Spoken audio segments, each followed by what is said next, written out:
Hello parents, welcome my channel parents help. My dear parents, आप सभी को प्यार भरा नमस्कार, जय श्री कृष्ण, राधे राधे। डियर पेरेंट्स, आज के इस वीडियो में हम बात करने वाले हैं बच्चों को निमोनिया हो जाए तो हमें क्या करना चाहिए। देखिए, निमोनिया एक बहुत ही ज़्यादा प्रॉब्लम देने वाली बीमारी है जो कि आमतौर पर बच्चों को घेर लेती है। बच्चे बहुत ज़्यादा परेशान हो जाते हैं। यदि आपके बच्चे को भी निमोनिया की शिकायत है, यदि आपको ऐसा लग रहा है कि निमोनिया के सिम्टम्स हैं, तो आप उसको घर पर कैसे क्योर कर सकती हैं, कुछ बेसिक सी टिप्स मैं आपको बताऊंगी जिससे कि काफ़ी हद तक आपके बच्चे को फ़ायदा मिल जाएगा।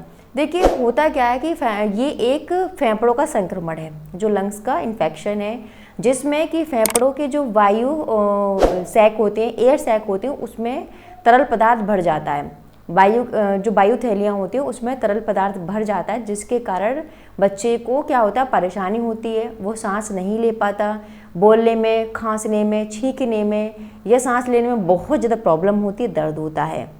निमोनिया के कारण बच्चे को बहुत ज़्यादा सांस लेने में तो तकलीफ़ होती है, साथ ही साथ बुखार भी आ जाता है, पूरा बदन दर्द करता है, पसलियाँ चलने लगती हैं और बच्चा बहुत ज़्यादा परेशान हो जाता है। माता पिता के लिए ये बहुत ज़्यादा परेशानी वाली बात हो जाती है कि अब हम अपने बच्चे को कैसे ठीक करें। देखिए, ये एक प्रकार का इन्फेक्शन है जो कि वायरस या बैक्टीरिया के द्वारा होता है। तो हम कैसे अपने बच्चे को क्योर करें कि हमारा बच्चा हेल्दी रहे, स्वस्थ रहे और निमोनिया उसको ना हो। ठीक है, तो आपको करना क्या है, आपको कुछ बेसिक सी टिप्स फॉलो करनी है जिसके द्वारा आप अपने बच्चे की निमोनिया को ठीक कर सकती हैं। सबसे पहले जो मैं टिप्स बताने वाली हूँ वो है कि आप अपने बच्चे की जो चेस्ट की है वो सफाई करें। सफाई कैसे करनी है, जैसे जब बच्चे की जो चेस्ट, निमोनिया में होता क्या है कि बलगम भर जाता है और बलगम भरने के कारण बच्चा ठीक से सांस नहीं ले पाता, सकड़ सकड़ की आवाज़ आती है और आप उसके हाथ चेस्ट पर हाथ रख के देखोगे तो बहुत जल्दी जल्दी पसली चलने की आवाज़ आती है, चलती हैं, धकड़ धकड़ धकड़ इस तरह से आवाज़ आने लगती है।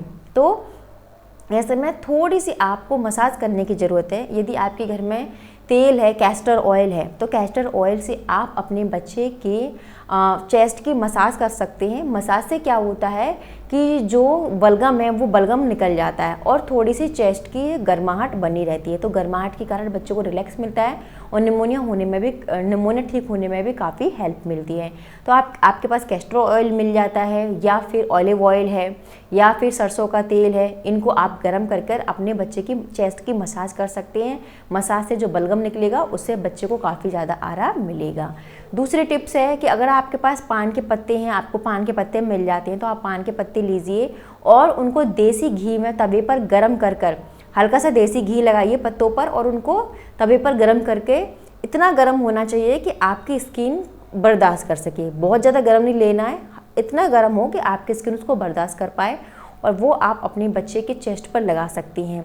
तो उससे किसी प्रकार की खांसी है या बलगम है या आपको बच्चे की निमोनिया की शिकायत है तो उसमें भी बहुत ज़्यादा आराम मिल जाएगा। आपको डे 1 में ही फ़र्क मिल जाएगा यदि बच्चे को निमोनिया है। तीसरी चीज़ आपको क्या ध्यान रखनी है कि आपका बहुत छोटा बच्चा है, घुटनों चलता है, अभी बोलना नहीं जानता है, घुटनों ही चलता है, अगर वो पी करता है तो पी करने के बाद आप तुरंत उसकी नैपी चेंज करते रहें, उसके कपड़ों को गीले ना होने दें। अगर कपड़े गीले हो जाते हैं, अगर डायपर से कपड़े गीले होते हैं या वैसे ही नॉर्मल आपका बच्चा कपड़ा गीला कर लेता है और कपड़े गीले छाती तक आ जाते हैं, तब भी बच्चे को निमोनिया होने का खतरा बढ़ जाता है। अगर बच्चा बहुत टाइम तक गीले कपड़े में सोता रहा, पीछे से कपड़े गीले हैं या आगे से कपड़े गीले हैं और उन्हीं कपड़ों में काफ़ी टाइम से आपका बच्चा है, आपने ध्यान नहीं दिया या बच्चा सोता रहा गीले कपड़ों में और बहुत टाइम से डायपर गीला है और गीले डायपर से बच्चे के कपड़े गीले हो गए, तो ऐसी कंडीशन में भी क्या होता है कि बच्चे को निमोनिया होने के चांसेस हो जाते हैं, ठंड लगने के चांसेस बढ़ जाते हैं। तो आप कोशिश करें कि बच्चे को बहुत ज़्यादा गीला ना रहने दें।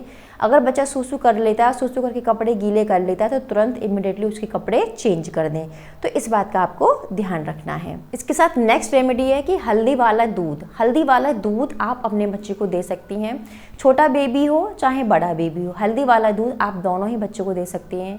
हल्दी में बहुत सारे औषधीय गुण पाए जाते हैं जो कि हर तरीके से सर्दी, खांसी, जुकाम में फ़ायदेमंद रहते हैं। यदि बच्चे को निमोनिया हुआ है तो निमोनिया में भी ये फ़ायदा करेगा, तो आप अपने बच्चे को हल्दी वाला गुड़ दे सकते हैं। इसके साथ ही आप क्या कर सकते हैं, थोड़ा सा नटमेग यानी जायफल का पेस्ट और थोड़ा सा हल्दी का पेस्ट, दोनों पेस्ट लीजिए और देसी घी में उनको घिसिए। देसी घी में हल्दी और जायफल दोनों को घिसते रहिए और इस तरीके से उसका स्टिकी सा सब्सटेंस मतलब पदार्थ बन जाए, एक लिक्विड जैसा बन जाए और उसको बच्चे की छाती पर लगाइए, चेस्ट पर लगाइए, हल्की हल्की माइल्ड मसाज करिए। तो उससे भी बच्चे की अगर पसली चल रही है या सर की आवाज़ आ रही है, खर की आवाज़ आ रही है, आपको लग रहा है कि बच्चे को निमोनिया हुआ है, तो उसमें ये हल्दी का पेस्ट और नटमेग का पेस्ट बहुत ज़्यादा फ़ायदा करेगा। दोनों को घिस के अच्छी मात्रा में देसी घी में और फिर वो पेस्ट आप अपने बच्चे की छाती पर लगा सकते हैं। तो ये बहुत ज़्यादा फायदा करता है निमोनिया में। इसके साथ ही जो नेक्स्ट रेमेडी है वो है लौंग का तेल। जी हाँ, लौंग का तेल आप क्या कर सकते हैं, देखिए 2 या 3 लौंग लीजिए। आपका ये बच्चा अगर बड़ा है, बड़े बच्चे पे अप्लाई करना है, 2 साल से प्लस का बच्चा हो, छोटे बच्चे के लिए नहीं है लौंग की रेमेडी। अगर 2 साल से बड़े बच्चे को निमोनिया की शिकायत है तो आप 2-3 लौंग लीजिए और उसे पानी में बॉईल कर लीजिए। बॉईल करने के बाद वो 1-1, 2-2 घूंट आप अपने बच्चे को उसका पानी पिला सकते हैं। साथ ही लौंग के तेल से बच्चे की चेस्ट की मसाज कर सकते हैं और छोटा बच्चा है तो उसकी भी मसाज कर सकते हैं। लौंग के तेल से मसाज करने पे काफ़ी आराम मिलता है, काफ़ी गर्माहट मिलती है और निमोनिया में ये बहुत ज़्यादा फायदेमंद रहता है। इसके साथ ही तुलसी का काढ़ा बहुत फ़ायदेमंद होता है। तुलसी का काढ़ा भी आप अपने बच्चे को दे सकते हैं। तुलसी के पत्तों का रस निकाल कर उसको भी आप अपने बच्चे को पिला सकते हैं। ये भी बहुत ज़्यादा फ़ायदेमंद रहता है। सर्दी में, खांसी में, बलगम में, अगर बलगम जमा हुआ है चेस्ट में, उसमें, निमोनिया में आप तुलसी का काढ़ा बना के दे सकते हैं। तुलसी का काढ़ा अगर आप दे रहे हो तो बच्चा बड़ा होना चाहिए, छोटा बच्चा को काढ़ा नहीं देना है। बड़े बच्चे को आप काढ़ा दे सकते हैं क्योंकि छोटे बच्चे को हो सकता है मिर्च लग जाए, तो आप छोटे बच्चे को ना दें, बड़े बच्चे को दें। बड़े बच्चे को आराम से ये पच जाएगा और बच्चे को प्रॉब्लम नहीं होगी। और बच्चे को अगर निमोनिया की शिकायत है तो उसमें तुलसी का जो काढ़ा है या तुलसी के पत्तों का जो रस है वो आप दे सकते हैं। वो निमोनिया में बहुत ज़्यादा फायदा करता है। तो ये भी रेमेडी आप अपना सकती हैं। लास्ट बात करेंगे हम लहसुन का। जी हाँ, लहसुन की 2-3 कलियाँ लीजिए और उसका पेस्ट बना लीजिए। पेस्ट बनाने के बाद उसे आप अपने बच्चे की छाती पर हल्के हल्के हाथों से मसाज कर दीजिए पेस्ट को, क्योंकि लहसुन की जो तासीर होती है वो गर्म होती है और काफ़ी हद तक वो फ़ायदा करती है सर्दी खांसी में, निमोनिया में। तो आप लहसुन की कलियों का पेस्ट बनाकर आप अपने बच्चे की छाती पर लगा सकते हैं। तो उससे यदि जमा हुआ बलगम है वो निकल जाएगा और जो तरल पदार्थ भरा हुआ था वो निकल जाता है और जो बच्चों को सांस लेने में जो दिक्कत होती है, दर्द होता है, उसमें भी बच्चों को बहुत ज़्यादा आराम मिलता है। तो ये भी आप अपना सकती हैं। तो ये कुछ मैंने बेसिक सी टिप्स आपके साथ शेयर करी। यदि आपके बच्चे को निमोनिया की शिकायत है तो ये आप अपने बच्चे को करिए, उनको ये उपाय आप कर सकते हैं। लास्ट में आपको ये और कहना चाहूँगी कि अगर आपका बच्चा छोटा है, ब्रेस्ट फीड पर है, तो जितना हो सकता है आप अपने बच्चे को ब्रेस्ट फीड कराएं। ब्रेस्ट फीड बहुत ज़्यादा हेल्प करती है बच्चे की निमोनिया को ठीक करने में, उसकी इम्यूनिटी को बूस्ट करने में, एंटीबॉडीज़ बनाने में। उसमें बहुत सारे ऐसे तत्व पाए जाते हैं जो वाइट ब्लड सेल्स बनाने में हेल्प करते हैं। तो आप अपने बच्चे को अपने स्तनपान जरूर कराएं, वो बहुत ज़्यादा हेल्प करता है किसी भी प्रकार की बीमारी से लड़ने के लिए। ठीक है, तो लास्ट में मैं आपको यही बोलना चाहूँगी कि ये रेमेडीज़ बहुत हेल्पफुल हैं, क्योंकि हम हर वक्त डॉक्टर के पास नहीं जा सकते।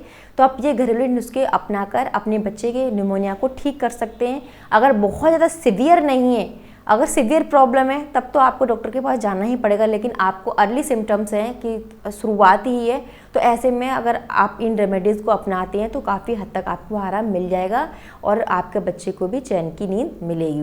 तो डियर पेरेंट्स, वीडियो आपको कैसी लगी? अगर आपको वीडियो अच्छी लगी तो प्लीज़ वीडियो को जितना हो सकता है लाइक शेयर ज़रूर करें। मैं इसी तरह से इन्फॉर्मेटिव वीडियोज़ आपके लिए लेकर आती रहूँगी और मैं ऐसे ही नेक्स्ट वीडियो में मिलती हूँ एक अच्छे से टॉपिक के साथ। तब तक के लिए नमस्कार।